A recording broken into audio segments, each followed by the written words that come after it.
Madhya Pradesh DElEd वाले सभी मेरे प्यारे भैया बहन ध्यान दें। माय डियर फ्रेंड्स, अंतिम क्वेश्चन पेपर है अब आपका सामाजिक विज्ञान शिक्षण का। ये वैकल्पिक प्रश्न है, ऑप्शन पेडागोजी कोर्सेस है आपका ये। और जिन स्टूडेंट्स ने सामाजिक विज्ञान विषय का पेपर चुना है तो आपका ये पूरा पेपर है जिसे आपको ध्यान से देखना है, अच्छे से इन प्रश्नों को याद करना है, क्योंकि 100% माय डियर फ्रेंड्स यहाँ से आपकी परीक्षा में प्रश्न बनेंगे। इसलिए आपसे मेरा बस इतना कहना है कि आप इस क्वेश्चन पेपर को पूरा देखें, अच्छे से याद करें, जिससे कि परीक्षा में आप अच्छे नंबर ला सकें। जो विद्यार्थी हमारे साथ नए जुड़े हैं, मेरे सभी प्यारे भैया बहन, चैनल को सब्सक्राइब जरूर करिएगा, क्योंकि रिजल्ट से रिलेटेड जो जानकारियाँ रहेगी वो मैं आपके लिए लाता रहूँगा। तो बिल्कुल आप निश्चिंत रहिएगा। रिजल्ट आपका कब तक आएगा, इस सारी जानकारी के लिए मैं एक अलग से वीडियो बना दूँगा, तो बिल्कुल आप निश्चिंत रहिएगा। आप ये पेपर देखें, अच्छे से इन प्रश्नों को याद करें, क्योंकि जो प्रश्न आपकी स्क्रीन के सामने आ चुके हैं ये आपकी परीक्षा में भी आएंगे और आपसे पूछे जाएंगे। संस्कृति शब्द का क्या अर्थ है, परीक्षा में पूछा जाएगा। तो संस्कृति शब्द का जो अर्थ होता है परिष्कृत या सुधरी हुई शिक्षित स्थिति, ठीक है। तो यहाँ पर आपको क्या लिखना है, देखिएगा, आंसर बता देता हूँ डायरेक्ट। देखिएगा आंसर आ चुका है कि संस्कृति शब्द का क्या अर्थ होता है, तो इसमें लिखना है संस्कृति का अर्थ उन रीति रिवाजों, विश्वासों, कला और जीवन जीने के तरीके से है जो किसी समाज या समूह द्वारा अपनाए जाते हैं। तो इतना आपको यहाँ पर संस्कृति शब्द का अर्थ में लिखकर आना है, स्क्रीनशॉट यहाँ से लेना है। विकासात्मक मनोवैज्ञानिक के प्रेरक कौन है, तो जीन पियाजे को विकासात्मक मनोविज्ञान के प्रमुख प्रेरक और जनक के रूप में माना जाता है। तो यहाँ पर आंसर क्या हो जाएगा आपका, जीन पियाजे, ठीक है। तो जीन पियाजे आप यहाँ पर करेक्ट ध्यान रखेंगे। आंकड़ों के प्रकार लिखिए, तो आंकड़ों के प्रकार हो जाएंगे, एक होता है प्राथमिक आंकड़ा और दूसरा होता है द्वितीयक आंकड़ा। तो ये दोनों ही आंकड़े आपको याद रखना है। पाठ्य पुस्तक क्या है, तो पाठ्य पुस्तक में लिखना है पाठ्य पुस्तक एक ऐसी निर्धारित पुस्तक है जिसमें किसी विशेष विषय या पाठ्यक्रम की व्यवस्थित जानकारी शिक्षण और अध्ययन के लिए दी गई होती है। तो इतना आप यहाँ पर करेक्ट आंसर के रूप में ध्यान रखेंगे।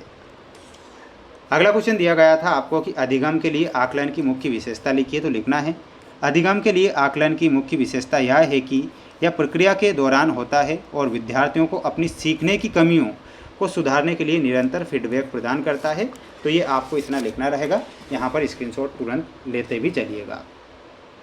अब अगला क्वेश्चन देखिएगा। अगला क्वेश्चन जो विकल्प में आपको परीक्षा में प्रश्न दिए जाएंगे उनके आंसर मैं बता देता हूँ। जैसा कि प्रश्न है, सामाजिक अध्ययन लोगों तथा सामाजिक एवं भौतिक वातावरण के प्रति उनकी पारंपरिक क्रिया से संबंधित है। यह परिभाषा किसने दी थी, प्यारे विद्यार्थियों। ये जो परिभाषा थी यूएस परिषद के द्वारा ये परिभाषा दी जाती है। यहाँ पर आपको लिखना है यूएस परिषद। विद्यालय समाज का दर्पण है, या कथन किसका था, तो ये जो कथन था जॉन डीवी का ये कथन था, विद्यालय समाज का दर्पण है। तो यहाँ पर आपको जॉन डीवी ध्यान रखना है, ठीक है। तो ये आप स्क्रीनशॉट जरूर लें और अच्छे से पढ़ लें, क्योंकि आएंगे ये आपकी परीक्षा में प्रश्न। सामाजिक विज्ञान शिक्षण की अच्छी शिक्षण विधि की मुख्य विशेषता क्या है, तो प्यारे विद्यार्थियों सामाजिक विज्ञान शिक्षण की अच्छी शिक्षण विधि की जो मुख्य विशेषता रही है वो क्या रही है, मनोवैज्ञानिकता, क्रियाशीलता और व्यावहारिकता। तो उपरोक्त सभी जो आंसर दिया गया है आपको, उपरोक्त सभी आप यहाँ पर करेक्ट करेंगे। सामाजिक विज्ञान की पाठ्य पुस्तक तैयार करने के मुख्य दार्शनिक आधार हैं। तो दार्शनिक आधार क्या हो जाएंगे, वैज्ञानिक दृष्टिकोण, गहन विचार और तर्क व चिंतन को स्थान। तो इसमें भी आपको उपरोक्त सभी लिखना है, ठीक है। तो ये आप स्क्रीनशॉट जरूर लीजिएगा। अगला देख लो, मूल्यांकन हमें यह बताता है कि बालक ने किस सीमा तक किन उद्देश्यों को प्राप्त किया है। ये परिभाषा किसने दी थी, तो डांडेकर के द्वारा ये परिभाषा दी गई थी। ये आप यहाँ पर करेक्ट ध्यान रखेंगे।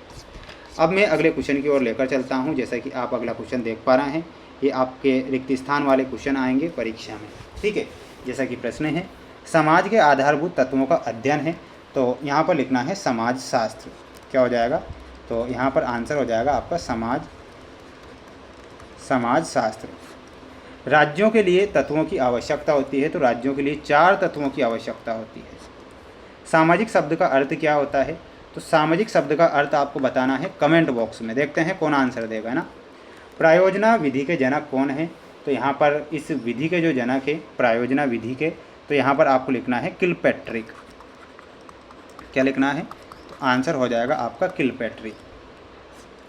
हर्बर्ट के अनुसार पाठ योजना के पद हैं, तो पाठ योजना के कितने पद हैं, तो लिखना है आपको 5 पद। ठीक है, तो 5 पद आपका यहाँ पर करेक्ट उत्तर हो जाएगा। प्यारे विद्यार्थियों, प्यारे साथियों, इसके बाद में अगले क्वेश्चन की ओर बढ़ता हूँ।